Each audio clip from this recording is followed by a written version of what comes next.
ดจิบสัมผัสใหม่จากชาเขียวโออิชิกลิ่นข้าวโพดฮอกไกโดใหม่ปุ้มปุยหอยลายซอสเผ็ดเกาหลีอร่อยเผ็ดต้องลองแลคตาซอยซอยโยรสชาติโดนๆประโยชน์ฟินๆแลคตาซอยซอยโยสวัสดีครับที่นี่รับสมัครพนักงานใช่ไหมครับพอดีเห็นโพสต์ในเพจใช่ครับครัวซองน้ำปลาหวานว้ายโอเคไหมพี่นายชอบน้องเขาหรือเปล่าครับผมจิมมี่นะครับรับบทเป็นกัปตันครับผมเป็นเจ้าของร้านขนมหวานแล้วก็เป็นยูทูบเบอร์ชื่อดังครับคาแรคเตอร์กัปตันก็จะเป็นคนที่เรียบร้อยแล้วก็อ่อนโยนกับบุคคลทุกคนบนโลกใบนี้แล้วก็แต่ว่าเขาจะเป็นคนที่ซุ่มซ่ามแล้วก็อยากจะประสบความสำเร็จในชีวิตอยากจะได้รับการยอมรับในชีวิตแต่ว่าติดปัญหาอย่างหนึ่งก็คือเขาเป็นคนที่ไม่เก่งแล้วก็นั่นแหละอยากพิสูจน์ตัวเองครับผมพี่กัปตันเป็นเจ้าของร้านขนมที่เราชอบไปกินแล้วก็เราก็ไปทำงานที่นั่นด้วยเหมือนที่บอกเราต้องแบบเป็นคนขยันแล้วต้องทำงานซึ่งพอไปเจอพี่กัปตันเนี่ยพี่กัปตันก็เอ็นดูกับความเอ็นดูเราพี่กัปตันก็เป็นอีกคนหนึ่งที่เพอร์เฟกต์เหมือนกันสามารถเป็นแฟนติ๊กควอลิฟายทุกข้ออาจจะเยอะกว่าหมอเจด้วยซ้ำคือกัปตันน่ารักผมคาแรคเตอร์มันน่ารักกว่าเจเยอะแค่กายภาพที่เดินออกมาคือหมอกินขาดอยู่แล้วเข้าใจว่าคือดูมาแบบโอ้อันนี้เป๊ะอันนี้แบบขาวสะอาดหล่อแบบเนี้ยเป๊ะแถมมาสุภาพอีกคือกัปตันเนี่ยจะเข้ามาเป็นเหมือนจะจีบน้องซองแล้วก็จะมีความแบบอ่อนโยนอบอุ่นนุ่มนวลซึ่งต่างกับเจโดยสิ้นเชิงในตอนจีบซึ่งถ้าใครจะรู้สึกว่าอยากเชียร์กัปตันมากกว่าเป็นเรื่องปกติมากๆแวบแรกเลยผมรู้สึกโอ้ยคนนี้โคตรเท่เลยว่ะแบบนี่มันพระรองที่จริงใจนี่ว่ะแบบเท่มากเลยแบบว่ามีความแบบว่าอบอุ่นมีความเข้าใจมีความแบบใจเย็นกว่าตัวหมอเจแน่นอนมีความแบบปกติกว่า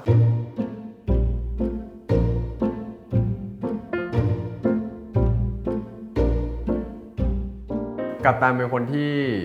มีความพยายามแล้วก็เวลา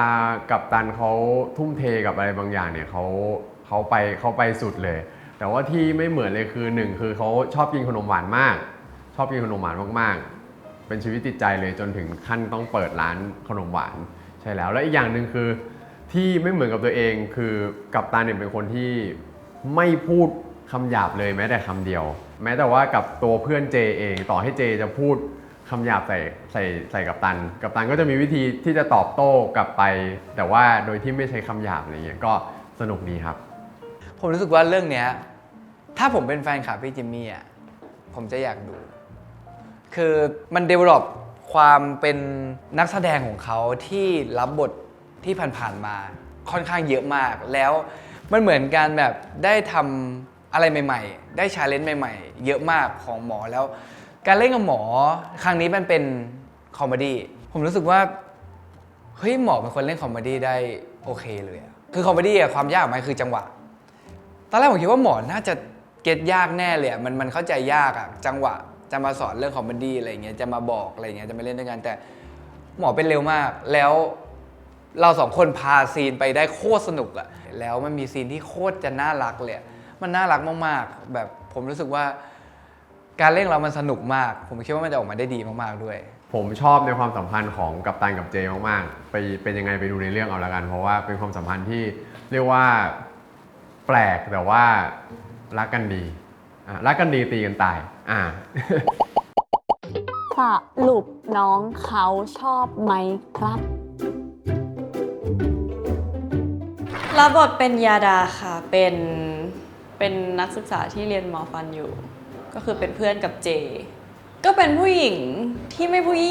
หญิงก็ยังคงมีความแบบความเท่ความห้าวในตัวอยู่ลุย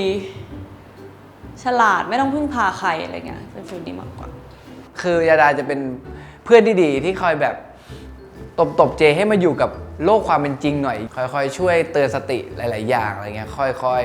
บอกว่ามึงทำแบบเนี้ยน้องเขารู้สึกแบบนี้นะเว้ยมึงทำแบบเนี้ยน้องเขารู้สึกไม่ดีแบบนี้นะเว้ยคอยบอกว่าการจีบจริงๆควรจีบแบบไหนอะไรเงี้ยหรือว่าตอนที่เจเจอปัญหาอะไรต่างๆยาดาก็จะเป็นเพื่อนที่ปรึกษาที่ดีมองเผินๆนะคือเขาจะดูหยิ่งๆน่ากลัวมากแต่แบบ จริงๆแล้วเขาใจดีแล้วก็แบบอบอุ่นอะไรเงี้ยน่ารักนะครับหมอยาดาก็ถ้าเจอในชีวิตจริงบุญก็คงกลัวเหมือนกันแต่ว่าแบบคือกักเจอแล้วเขาชอบไงใจเย็นใจเย็นมึงไม่ต้องแอคชั่นคืออ่ะตอบสุดตอบเขา อ้าปากดิน้องอ้าปากแกงคือมันบางทีเราจะต้องไปจับเครื่องมือจริงๆซึ่งเราไม่เคยจับแต่ว่าหนูว่ามันก็สนุกดีนะอย่างแรกเลยคือนอกจากเราจะต้องจำบทเรายังต้องจำขั้นตอนในการหยิบจับอุปกรณ์ทั้งถุงมือทั้งหมวกทั้งแมสและก็อุปกรณ์อีกว่าเราจะต้องใช้มือไหนทำอะไรปรับเบาะปุ่มกดคือทุกอย่างมันต้องจำคูณเข้าไปในบทจากนี้เราต้องจำบทเราต้องมาจำวิธีการถอดให้ถูกต้องซึ่งเขาทางกองก็จะมีคุณหมอฟันจริงๆอ่ะมาแบบคอยบอกว่าต้องถอดอะไรก่อนอะไรอย่างเงี้ยค่ะยากนะต้องตั้งสตินิดนึงเพราะว่าถอดผิดไม่ได้เลย ที่เขาทำฟันให้มึงอะตอนนี้เขาอาจจะยังชอบมึงอยู่ก็ได้เว้ย บ้า ถึงพี่ก็จะแปลกๆอะแต่เขาก็ไม่ได้จะอะไรกับมึงซะหน่อยนี้มึงหยุดมึงก็หยุดคุณรับบทเป็นกั๊กครับผมกั๊กก็จะเป็นนักศึกษาครับผมคณะนิเทศแล้วก็เป็นคนที่มาจากต่างจังหวัดนะครับเป็นมาจากสุพรรณบุรีนะครับแล้วก็เป็นคนที่ผมรู้สึกว่าเขาเป็นคนแบบใจเป็นคนซื่อๆด้วยใครพูดอะไรบางทีก็เชื่อแล้วก็แบบว่าชอบช่วยเหลือคนนะแล้วพี่กั๊กเนี่ยเขาก็เป็นคอนเทนต์ครีเอเตอร์ด้วยครับผมซึ่งเป็นสายเต้นใช่ เกันพลาดหนักเลยก็เลยมีความแบบว่าไกลตัวปุณนิดนึงในหลายๆอย่างครับใช่ก็มีความคล้ายพี่ปูนอะกั๊กก็จะเป็นเด็กแบบเด็กพูดมากเด็กมั่นใจในตัวเองถ้าสมมติเทียบกั๊กกับซองอะซองจะกลายเป็นดูเรียบร้อยกันเลยแต่ว่า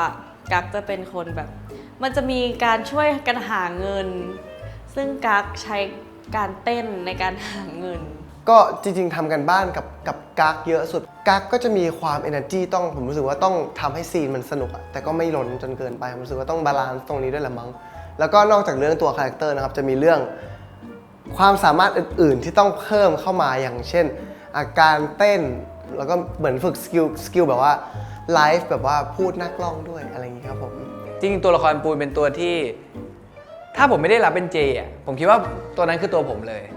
ผมน่าจะได้เล่นเป็นตัวอะไรแบบนี้คือเราจะอิมพอไว้เล่นนู่นนี่นั่นอะไรอย่างงี้มันจะสนุกมากในการได้เล่นซึ่งปูนทำออกมาได้ดีนะ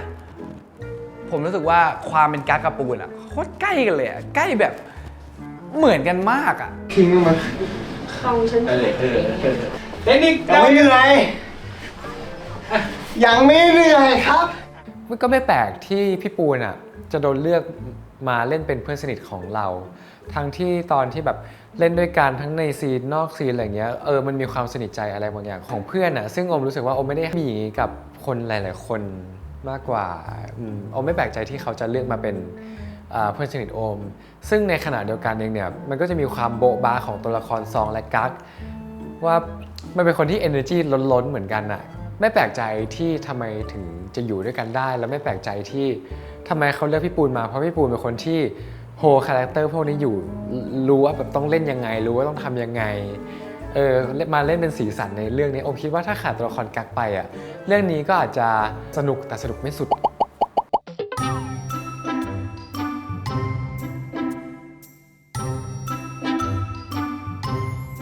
จริงๆมีอีกนักแสดงอีกคนหนึ่งที่ผมอยากพูดถึงก็คือพี่ฮันนี่ที่เขารับบทเป็นแม่ผมนั่นเองก็คือตอนแรกผมพูดเลยว่าผมรู้จักพี่ฮันนี่อยู่แล้วแล้วก็ดูผลงานพี่ฮันนี่เยอะมากด้านการแสดงผมพูดเลยซีนแรกๆผมจำได้ผมเกรงมากแล้วก็การจะเข้าแบบ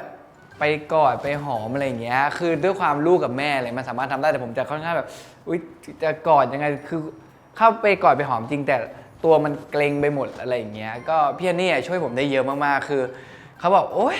ทำไปเลยลูกไม่ต้องอายไม่ต้องเขินทำไปเถิดนี่คือลูกเขาอะอายุมากกว่าผมอีกด้วยซ้ำเขาบอกโอ้ยลูกเขาโตกว่านี้อีกทำไปเลยนี่ยิ่งจะเป็นหลานอยู่แล้วอะไรอย่างเงี้ยดีมากๆเลยในการแบบรับบทเป็นแม่ผมแล้วผมรู้สึกว่านี่สินะที่เขาเรียกว่านักแสดงรุ่นใหญ่จริงๆอะคือ5 4 3 2แอคชั่นปุ๊บมันมาเลยอะเขาแบบมาได้เลยแล้วก็ส่งให้เราแบบโคตรดีเขาส่งแอคชั่นมาแล้วผมแค่รับรีแอคที่แบบก็สนุกมากๆแล้วอะทำให้ผม รู้สึกว่าวันไหนที่ถ้ามีพี่ฮันนี่มา ผมจะรู้สึกว่าวันนี้จะได้เจออะไรสนุกๆแน่นอนเลยอะและยิ่งเป็นบทแบบถ้ามีดราม่าด้วยจะเป็นอะไรที่แบบอุ๊ยมันตื่นเต้นในการที่จะได้เล่นกับเขาอะไรอย่างเงี้ยครับ โอ้โหบอกว่าสองคนน่ารักมากค่ะ ลูกดิฉันกับแฟนลูกดิฉัน ดีใจค่ะที่ได้มีโอกาสเป็นส่วนหนึ่งเล็กๆของซีรีส์เรื่องนี้ เรื่องนี้เองก็ไม่ได้มีโอกาสร่วมงานกับนักแสดงรุ่นใหญ่ๆหลายท่านอมรู้สึกเป็นเกียรติมากเลยนะที่แบบวันหนึ่งอมได้มาเล่นกับเขาแต่อีกส่วนหนึ่งก็แบบรู้สึกตื่นเต้นนะว่าวันหนึ่งอ่ะเราเคยเห็นเขาอยู่ในทีวีรู้สึกว่าเป็นสิ่งที่ไกลตัวเรามากๆวันหนึ่งเราไม่ได้เล่นกับเขาได้มานั่งคุยกับเขาได้มาเข้าซีนกับเขามันเป็นความรู้สึกที่ค่อนข้างพิเศษ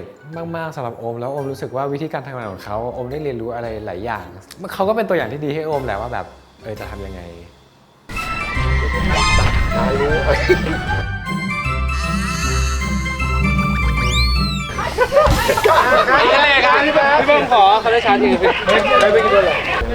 น้องก็กินเนี่ยเขาไม่เห็นเขามูแต่ก้มกันแล้วแต่เขาแกว่งไปแกว่งมาเสียบปุ๊บพอดีเป๊ะเลยเหมือนเป็นยา